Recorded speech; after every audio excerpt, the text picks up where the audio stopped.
তো দেখুন এখন আমি কি বানাতে চলেছি। বানাবার জন্য দেখছো এখানে ছোট ছোট পুঁটি মাছগুলো আমি ভেজে রেখে দিয়েছি। আর এইটা কিভাবে বানাচ্ছি সেটা দেখুন পুঁটি মাছটাকে। তাই এই আমি এখন পেঁয়াজ দিয়ে দিলাম তেলের উপরে। তেলটাকে গরম হয়ে গেছে, বেশি করে দিয়ে দিচ্ছি পেঁয়াজ। পেঁয়াজের উপরে দিয়ে দেবো এখানে একটু আদা রসুন বাটা দিয়ে দিলাম, কাঁচা লঙ্কা দিয়ে দেবো, লম্বা টম্বা করে কেটে রেখেছি কাঁচা লঙ্কা দিয়ে দিচ্ছি। দিয়ে এটাকে এখন হালকা মোটামুটি করে ভাজা হয়ে গেছে। তো আমি এখানে জিরে সর্ষে কাঁচা লঙ্কা আর টমেটো বেটে রেখেছি, ওটাকে দিয়ে দিলাম। একটু মাখা মাখা করবে পুঁটি মাছের ওর জন্য।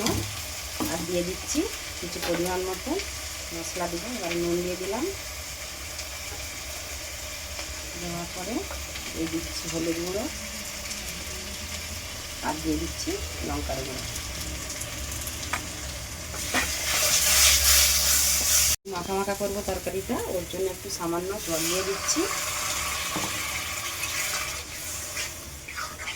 হালকা একটু জল, যাতে মাছটাকে একটু মিক্স করা যায় ওর জন্য জল তো দিয়ে দিলাম।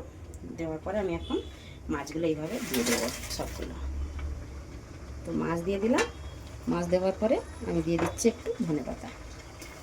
এই ধনেপাতা উপর থেকে দিয়ে দিলাম। দেওয়ার পরে এই মিক্স করলাম করে 5-10 মিনিটের মতো নাড়ি চাড়িয়ে নিয়ে ওকে নামিয়ে নেবো। এই এবারে নামিয়ে নেবো, একটু উপর থেকে একটু সর্ষে তেল ছড়িয়ে দিলাম, বাস নামিয়ে নেবো।